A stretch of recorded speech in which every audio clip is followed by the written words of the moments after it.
Welcome to Holstein Connections, where we share the latest stories, insights, and news from Holstein Association USA and beyond.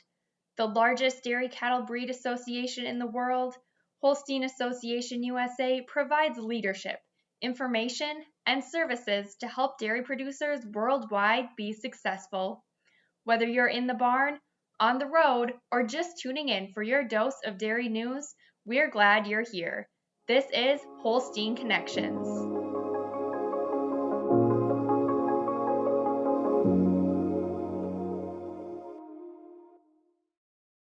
Hello, Holstein enthusiasts. I'm Emily Bosch, the Senior Communications Manager, and joining me today, we have this year's Distinguished Young Holstein Breeder. The award recognizes a young registered Holstein breeder between the ages of 21 and 40 who demonstrates a commitment to preserving the dairy industry and achieving excellence in their daily lives. This year's Distinguished Young Holstein Breeder, Tim Rauen of Epworth, Iowa, certainly lives out these characteristics. Tim, welcome to the podcast. Thanks, Emily. Tim, take us back to the beginning of your involvement with the Holstein cow. How did you get your start at a young age? So at a young age, I had the opportunity to grow up on my grandparents' and uncle's farm, Farnier Holsteins, which I lived in town and would have the opportunity to go right down the road, and was there a lot on the weekends, and then that grew to weeknights after school and grew into doing chores, and then had the great passion and love for the Holstein cow. I believe you were also involved in some of the Junior Holstein Association programs. Tell me about your experiences there, Tim. Yeah, so at a young age, Holstein Association, Junior Holstein Association, Iowa Holstein Association gave me great opportunities. Got started in Dairy Quiz Bowl, Dairy Jeopardy, public speaking, was involved in a lot of national Holstein conventions around the country. Great memories, great learning experiences, got to meet a lot of great people, and wouldn't trade that for nothing. From there, your journey took you to Iowa State University to study dairy science. Tell me a little bit about your time there and how that influenced your future career path going forward. Yeah, I took the education side of things, dug into a lot of that, dug into the socialization side, met a lot of great people there. But I think one thing after leaving Iowa State is realizing how important technology is and technology in the future. And really believe where we stand today that technology has been a key component of that. But really, that goes back to putting my arms around that and the value I learned there at Iowa State. Absolutely. So, when you were at Iowa State and in college, you started to build your own herd of registered Holsteins. And as you mentioned, you embraced technology like genomics and IVF. Tell me about your strategy and how this ultimately turned into a career for you, Tim. I guess if I look back on the start of my career in owning registered cattle, it really came down to my uncles allowing me to be a partner in some of the greatest genetics in the world. So that part of not being able to go out and purchase them on my own, but partnering with them, putting a marketing strategy together, putting an IVF plan in place, making calves for future AI bulls, selling embryos around the world. Yeah, that all started back at a younger age, but we had a vision and I had a great support team around me that trusted in my decision making, but also they had some of the resources that I didn't have as well. And one definitely needs that support system to get started and get their foot in the door. So, Tim, who were some of those influential cow families that you worked with during this time? I'm sure many of our listeners will recognize and appreciate them. Yeah, if we go back to some of the key cow families, we were heavily involved in the Dellas. We got into the Barbies. We got into the Windy Knoll View Palas. And then when genomics came out, we were investing in some of the highest genomic cattle that had great cow families. One of the most recognized ones was OCD Robust Delicious.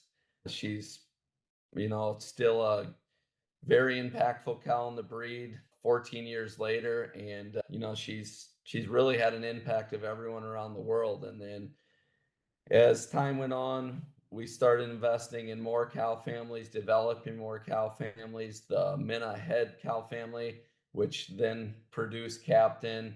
We're in the robust Ruby cow family, the dam of Rubicon. So, yeah, there's quite a few of those. And then here over the last couple of years, a great influential cow is Lady Rose Caught Your Eye. So she's had a great impact on the genetic side of things, but also on the show ring side of things. So we're always looking for the new upcoming cow family, but it really comes down to how they can transmit. So, Tim, next your career path took you to GenoSource, where you're a founding partner and the genetics manager. Tell me about how you lead the breeding program there with a focus on creating modern genetics on a global level. GenoSource, we started in 2014, and it's been quite a path. We've seen a lot of industry changes and different things, but if you look back when we first started it, we had a lot of goals laid out. We had a focus of how we're going to achieve those goals, and I would contribute our success to those focuses. We did not stray too far away from them, and we looked pretty straightforward on them. So that's really the start of it, and I lead that. I have a great team underneath me that we work on different things, and we have a great partner that we're with is ST Genetics, and majority of our bulls go to ST Genetics, but ST offers a lot of technology that we utilize to help advance our genetic program, our breeding program, and we see that they're here for the future. The focus, the team of GenoSource, the focus, the team at ST makes a great partnership on marketing bulls, and we're going to keep supplying some of the best genetics in the world to them. So, what are some of those focuses or overarching goals that you mentioned, Tim? So in our breeding program, we look at cow family and sire stack. We make sure there's bulls in there that are the kind of cows we want to milk. There's the kind of bulls in there that other people want to milk. So we start evaluating that first, and then we go into the high heritability traits. We're looking at fat, protein, your type traits, udder composite, looking at linears, and then we fall back onto some of the health traits and some of those I call them secondary traits. So we don't stray too far away from those because those are the traits that make a dairy more profitable, and we just let the rest fall into place. Describe your ideal, profitable registered Holstein cow to me, Tim. What does that dream cow look like for you? So the dream cow is one that we never see or talk about. So she stays in the herd, and she's about 57, 50 inches, 8 inches tall. She's got plenty of strength and width all the way from the front end to the rear end. It's a really high and wide rear udder, has very adequate teat placement, teat size, and can be a very athletic cow. So we need these cows to be athletic, to last long, get to the parlor, get back to their free stalls, and they got to do that 3 times a day. So that's really the ideal cow. And then one that wants to get pregnant on her first service and just calves in, has a nice healthy calf, and goes back to work. So I think over the years, we've seen what we want. And I think that's built some of our success because I think that's what other people are going to want or need. And it's really not about all what's on paper either. It's the ideal cow and the ideal environment. And I think we're building that kind. Absolutely, Tim. So, how have you been able to build a genetic program that not only impacts the type of cows that you're milking in your own herd, but also has reach on a global scale? So I think one that's really an interesting the way that we look at it, maybe versus others. But the first step that we do is you have to be honest with genetics. And sometimes we can get caught in the number side of things. Sometimes we can get caught in the marketing side of things. And there's multiple levels of that. But you have to be honest. Are these the kind of cows that we want to milk? Are these the kind of cows other people want to milk? And and then you take that and are these the kind of cows we need to multiply? So putting that all together, multiple generations, that really is one of the ways that we've achieved this where we sit today, and we're going to keep moving that needle forward. And how do tools from Holstein Association USA help you reach the goals that you and the rest of the team there at GenoSource have for your herd? What are some of those key programs and services that you utilize? So Holstein Association, they're the or US Holstein Association, they're the golden standard for the world of when you start looking at TPI. That formula is known and respected from people around the world on how they buy their genetics.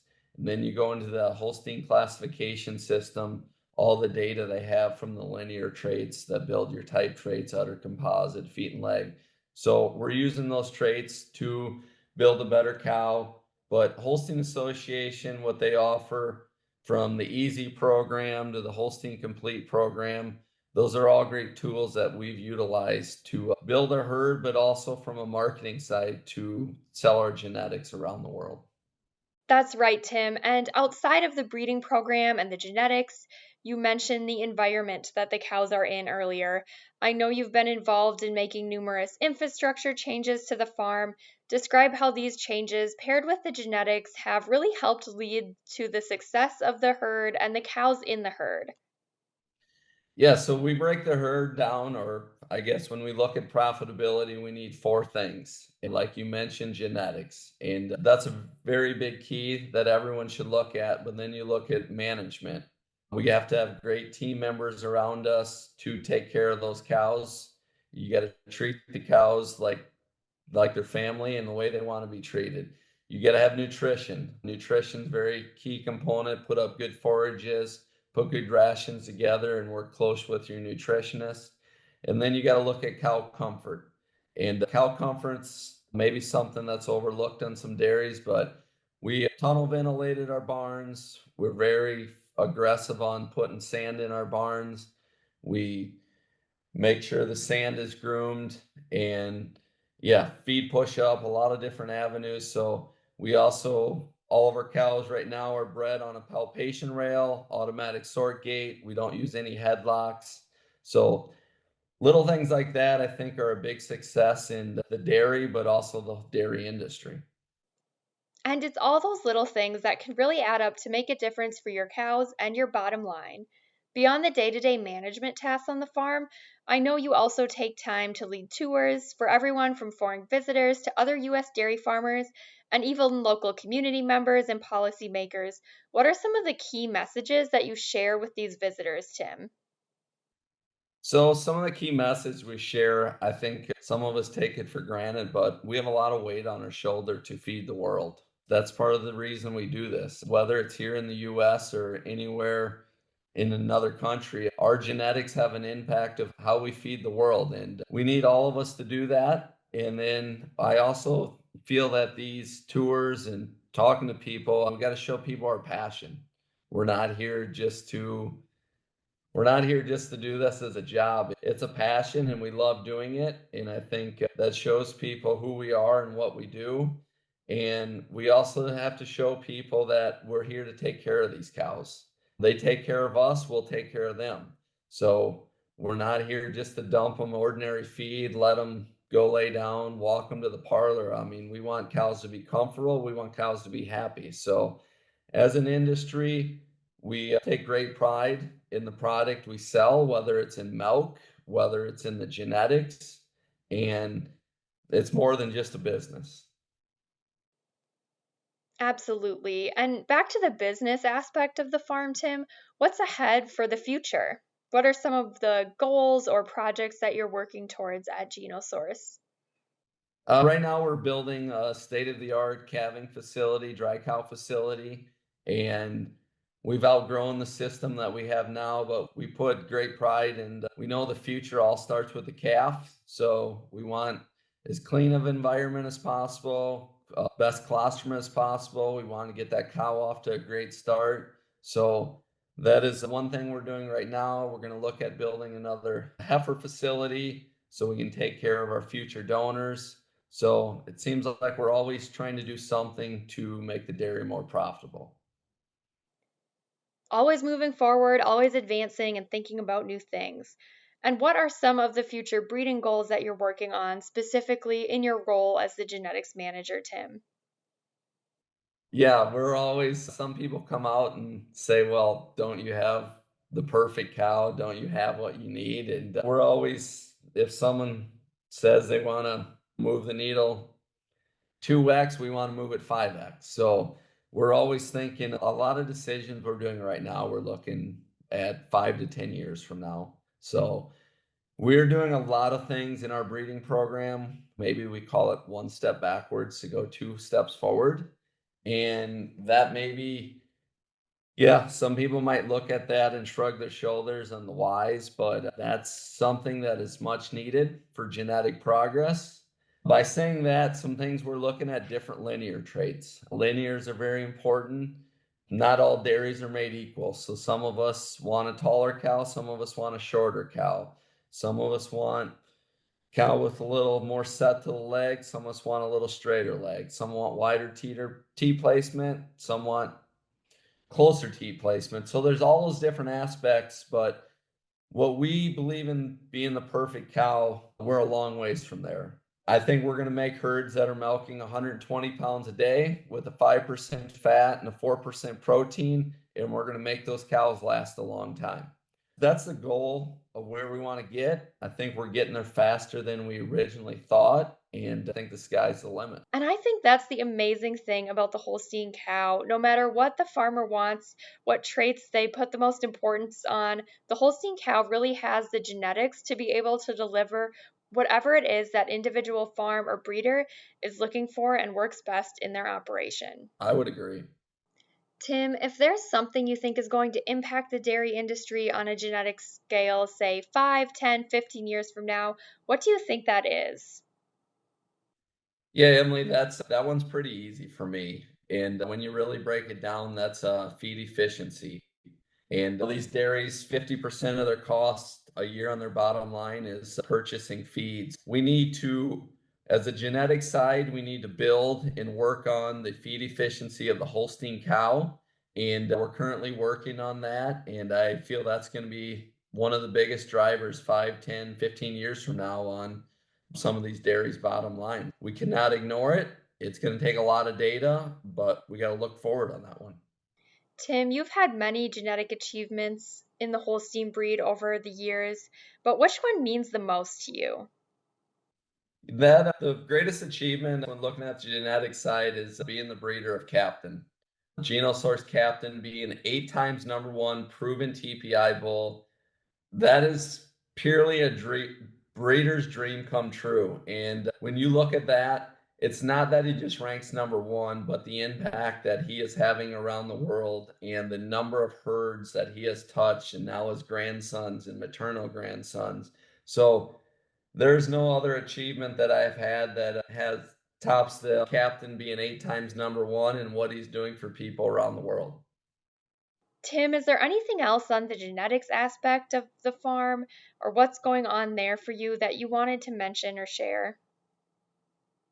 Everyone in the world knows the value of the Holstein cow and what it does for the amount of milk production that is needed to feed the world. The genetic side, if we can keep advancing the efficiencies and help making these dairies more profitable, I think that's what we're all looking for. And the Holstein cow has the sky, like I said earlier, the sky's the limit of what we can do for it. And it's going to be fun what we can do the next 5 to 10 years. It really is going to be fun to watch and see where the Holstein cow goes in the next 5 to 10 years.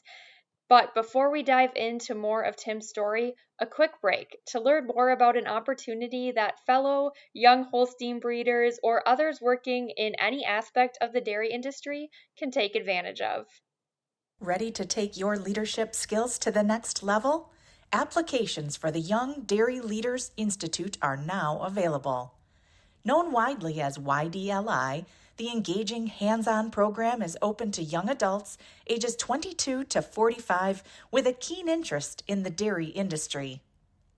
YDLI takes place over 1 year, including 2 face-to-face meetings focused on interpersonal communications, advocacy, community involvement, and more. A Holstein Foundation program, YDLI applications are due August 1st and can be found online at holsteinfoundation.org. That's HOLSTEINFOUNDATION.org.